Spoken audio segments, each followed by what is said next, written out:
God bless you all. Welcome to my friendly maths channel. Let's see one nice interesting magic square.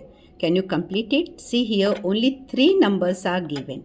14 in the first row, 21 in the second row and 22 in the third row. Right? And the magic square, this is the hint. Magic square means sum of rows must be equal to sum of columns must be equal to sum of diagonals.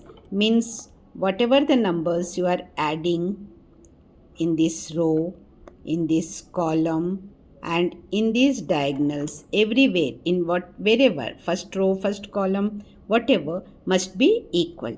Okay, so its detailed explanation in Hindi is already uploaded in my channel. Just enjoy it.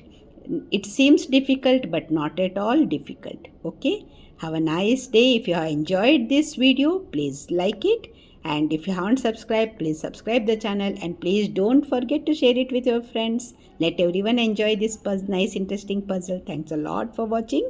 All the very best.